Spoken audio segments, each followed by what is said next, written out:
Hello friends, welcome to SSC coaching centre. दोस्तों, आज के वीडियो में हम अनुपात से संबंधित क्वेश्चन देखेंगे और यूपी पुलिस का एग्जाम आप सभी लोग देंगे और आपको पता है कि अनुपात के क्वेश्चन यूपी पुलिस के एग्जाम में आते हैं।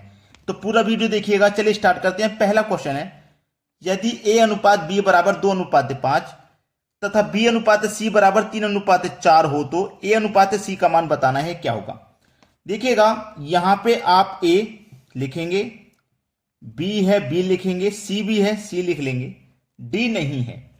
तो ए अनुपाते बी अनुपाते सी हमें निकालना है। सबसे पहले देखिएगा, ए का अनुपात 2 है और बी का अनुपात 5 दिया गया है। तो ए के नीचे ए का अनुपात लिख लेंगे हम 2 और बी के नीचे बी का लिख लेंगे 5।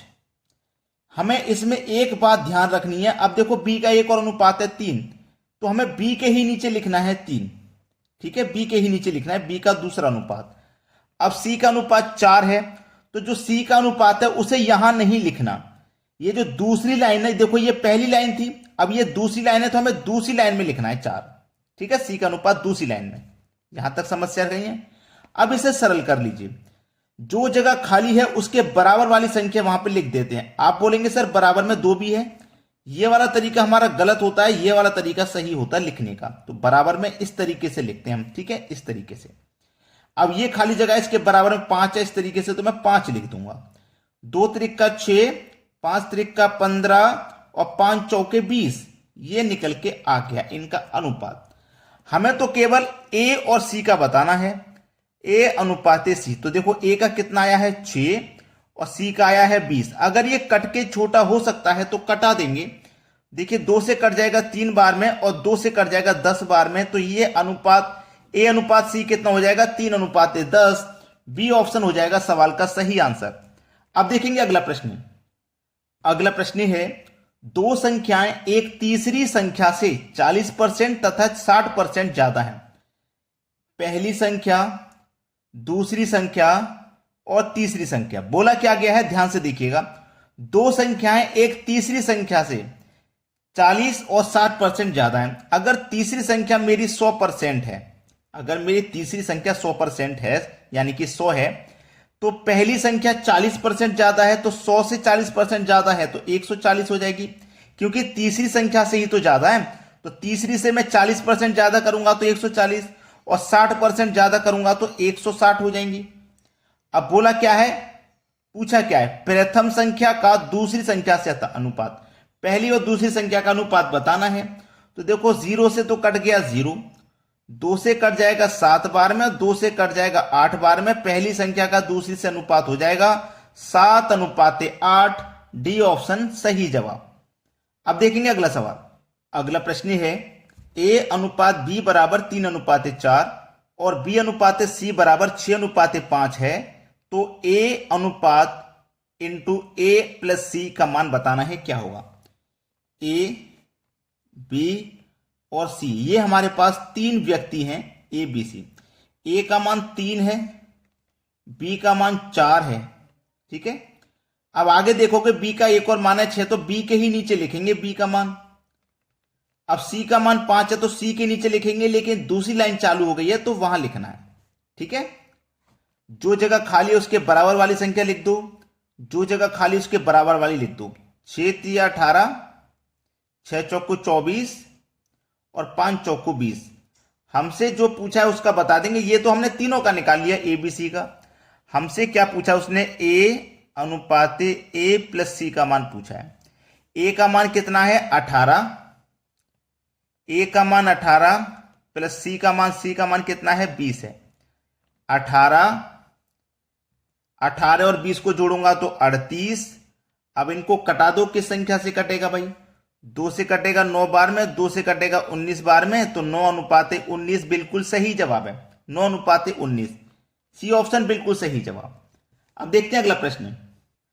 अगला प्रश्न है, यदि ए अनुपात बी बराबर 3:4, सी अनुपात बी बराबर 3:2, सी अनुपात डी बराबर 5:6, ए डी का मान बताना है, क्या होगा। आपके पास ए, बी, सी और डी, इस बार 4 व्यक्ति हैं। इस प्रश्न में एक कंफ्यूजन है। अगर आप खुद से कर रहे हो वीडियो को रोक करके तो एक कंफ्यूजन है, उसे समझ लीजिएगा। ए का मान 3 है, बी का मान 4 है, ठीक है, ये हमने लिख लिया। अब आगे देखोगे सी का मान 3 और बी का 2, यही कंफ्यूजन है जिसकी मैं बात कर रहा था। सी पहले दे दिया है, तो आप ऐसा मत कर देना कि पहले सी का मान यहां लिख दो या फिर यहां लिख दो या फिर यहां लिख दो, गलती मत करना। बी के नीचे ही पहले बी का दूसरा मान लिखेंगे। बी का एक मान तो 4 था, बी का दूसरा मान 2 है, तो उसे बी के ही नीचे लिखोगे बी का दूसरा मान, ठीक है ना। अब सी का मान लिखोगे, बी का मान 2 है, अब सी का मान 3 है, तो सी का मान पहली संख्या का पहला मान होता है, दूसरी संख्या का दूसरा। सी का मान 3 है तो सी के नीचे लिखोगे, लेकिन दूसरी लाइन चालू होगी तो वहां लिखना है। क्लियर। सी का एक और मान दे रखा है 5, तो सी के ही नीचे लिखना है इसको, ठीक है, सी के ही नीचे लिखना है। अब डी का मान 6 है तो डी के नीचे लिखेंगे, लेकिन ये तीसरी लाइन चालू हो गई है तो यहां लिखेंगे। अब जो खाली जगह है उसके बराबर वाली संख्या उतार देते हैं। ये खाली जगह इसके बराबर वाली, ये खाली जगह इसके बराबर वाली, ये खाली जगह इसके बराबर वाली, ठीक है।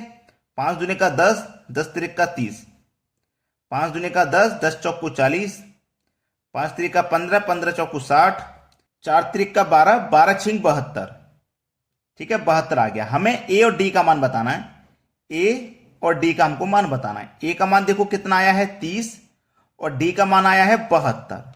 अब इनका मान हमें बताना। देखो ये तो इतनी बड़ी संख्या तो नहीं दी गई ऑप्शन में, अगर हम काट के देख लेते हैं, छोटा कर लेंगे, काट से किस संख्या से कट रहा है। तो देखिए अगर मैं इसको कटाऊंगा तो 6 से कट जाएगा, 6 पंजे 30 और 6 से कट जाएगा 6 कम 6, 6 दूने का 12, 12 बार में, यानी कि 5:12। 5:12 किसी ऑप्शन में है क्या? 5:12 किसी भी ऑप्शन में नहीं है। इसका मतलब ये हुआ कि ऑप्शन को लिखते समय गलती कर दी गई है। ऑप्शन को जब लिखा गया तो गलती कर दी गई है, ठीक है। तो आपका सही आंसर ये हो जाएगा। हुआ क्या है कि ऑप्शन को गलत लिख दिया गया है, तो आप ऑप्शन को छोड़िए, जो हमारी कैलकुलेशन के अनुसार सही आंसर आया वो सही है। अब देखते हैं अगला सवाल। अगला सवाल, अब यहां पे ये जो प्रश्न है, ये जो प्रश्न है बहुत ही अच्छा प्रश्न है, क्योंकि बी और डी का मान बताना है और जो संख्याएं दी गई हैं बिल्कुल इस तरीके से दी गई हैं कि आप थोड़ा कंफ्यूज हो जाओ। लेकिन कंफ्यूज नहीं होना हमें तो सीधा सीधा मान निकालना है ए, बी, सी और डी का। देखो ए का मान 2 है तो 2 लिख लूंगा मैं, बी का मान 3 है तो 3 लिख लूंगा, बी का एक और मान है 2 तो बी के ही नीचे लिखूंगा, सी का मान 3 है सी के नीचे लिखूंगा, दूसरी लाइन चालू हो गई है तो वहां लिखूंगा, सी का एक और मान है 2 तो सी के ही नीचे लिखूंगा, डी का मान 3 है तो डी के नीचे लिखूंगा, लेकिन ये तीसरी लाइन चालू हो गई है तो यहां लिखूंगा मैं। अब देखो अनुपात वाला सिंबल लगा लीजिए सभी में, ठीक है, ये लगा लेता हूं मैं। अब देखो जो जगह खाली है उसके बराबर वाली संख्या हम लिख लेते हैं।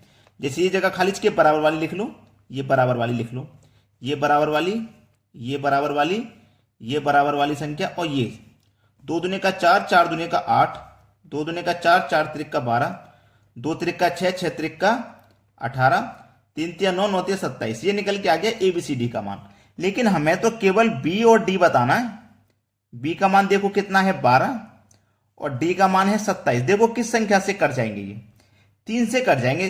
3 चौको 12, 3 निम 27, 4:9। अब देखो 4:9, अनुपात की फॉर्म में तो नहीं दी गई ये संख्या, अनुपात की फॉर्म में नहीं है, तो इसे आप बटे की फॉर्म में, अनुपात का मतलब बटा भी होता है, यानी कि 4:9 को आप 4/9 लिख सकते हो। बी ऑप्शन बिल्कुल सही जवाब है। अब देखते हैं अगला सवाल। अगला प्रश्न है, दो संख्याओं का अनुपात 7:12 है। यदि दोनों संख्याओं में 7 जोड़ दिया जाए तो अनुपात 7:11 हो जाता है। छोटी संख्या क्या है? देखिएगा दो संख्याओं का अनुपात 7:11 है। एक चीज मैं आपको बताता हूं, अनुपात का मतलब बटा भी होता है, जो पिछले क्वेश्चन में मैंने बताया। तो 7:12 है तो मैं इसे 7/12 लिख सकता हूं। अगर मैं इसे 7a ले लूं और इसे 12a ले लूं तो इसके मान में कोई परिवर्तन नहीं होगा, a से a कट जाएगा, संख्या आसानी से सरल हो जाए, इसलिए a ले लिया। बोला है दोनों संख्याओं में 7 जोड़ दिया जाए, दोनों का मतलब इसमें भी 7 जोड़ दो और इसमें भी 7 जोड़ दो, तो जोड़ने के बाद अनुपात कितना हो जाता है? 7:11। अनुपात का मतलब बटा होता है, तो इसे 7/11 लिख लो। अब क्या हो जाएगा? क्रॉस मल्टीप्लाई, 11 सत्ते 77a, 11 सत्ते 77, 12 सत्ते 84a प्लस 7 सत्ते 49। अब ए वाले टर्म एक तरफ कर लो, ये 77a इधर जाके माइनस का हो जाएगा, तो 84 में से 77 कट जाएगा, 7a बचेगा। ये 49 इधर जाके माइनस, 77 में से 49 कट जाएगा, 28 बचेगा। अब 7 से 28 कटाओ, 7 चौकू 28, 4 बार में ए का मान 4 आ गया, ए का मान 4 आ गया। आपसे पूछा छोटी संख्या क्या है। आपके पास संख्या कौन कौन सी थी? दो संख्याएं थी 7:12 के अनुपात में, 7:12 के अनुपात में दो संख्या थी। बोला क्या है? छोटी संख्या। जो अनुपात में छोटा होगा वही संख्या तो छोटी होगी। अनुपात में छोटा कौन है? 7, तो ये संख्या छोटी हो जाएगी। 4 का मल्टीप्लाई 7 से कर दो, 4 सत्ते 28। इसका मतलब ये संख्या हमारी छोटी है। बी ऑप्शन बिल्कुल सही जवाब। अब देखेंगे अगला क्वेश्चन। अगला सवाल है, एक स्कूल के 504 छात्रों में लड़कियों और लड़कों का अनुपात 11:13 है। यदि 12 और लड़कियों को प्रवेश दिया जाता है तो नया अनुपात क्या होगा? देखिए प्रश्न में एक चीज आपको ध्यान रखना, पहले क्या बोला गया? पहले बोला गया लड़कियां, तो पहले लड़कियां लिख लेना, यानी कि गर्ल। बाद में लड़के बोला है तो बाद में लड़के लिखना। अगर आपने आगे पीछे लिख दिया ना तो गलत हो जाएगा। ठीक है, क्या अनुपात है? 11:13 है। टोटल छात्र कितने हैं? 504। आपके पास लड़का लड़की दोनों मिलाकर के 504 है, तो आप अनुपात भी दोनों का मिला लो, जो कि 24 हो जाएगा। तो इस योग में अनुपात के योग से डिवाइड कर दो। 24 से मैं इसको कटा दूंगा तो ये 21 बार में कट जाएगा, 21 बार में कट जाएगा। 21 का मल्टीप्लाई अब 11 से करो तो 11 एकम 11 का 1, कैरी का 1, 11 दूने का 22 और 1 23, यानी कि 231 लड़कियां हैं। लड़के कितने हो जाएंगे? करो, 13 एकम 13 का 3, कैरी का 1, 13 दूने 26 और 1 27, 273 लड़के हैं। 504 में से लड़कियां इतनी हैं और लड़के इतने। बोला क्या गया है? 12 और लड़कियों को प्रवेश दिया जाता है। लड़कियां पहले से इतनी थी, 12 लड़कियों को प्रवेश और दे देंगे तो लड़कियां कितनी हो जाएंगी? ये हो जाएंगी आपकी 243। लड़के वही रहेंगे 273 लड़के, तो नए जोड़े नहीं गए। ठीक है, पूछा क्या गया है आपसे? इनका नया अनुपात बता दीजिए क्या होगा। अनुपात बताना है, देख लो किस संख्या से कट जाएंगे ये। भाई 3 से कटाऊंगा, 3 अट्ठे 24, 3 एकम 3, 3 निम 27, 3 एकम 30, 81:91 हो जाएगा। 81:91, जो कि सी ऑप्शन में है। अगर आपने अभी तक वीडियो को लाइक नहीं किया तो लाइक कर दो, शेयर नहीं किया तो शेयर कर दो, और कमेंट करके बताइएगा आपको हमारे वीडियोस कैसे लगते हैं। ठीक है दोस्तों, धन्यवाद।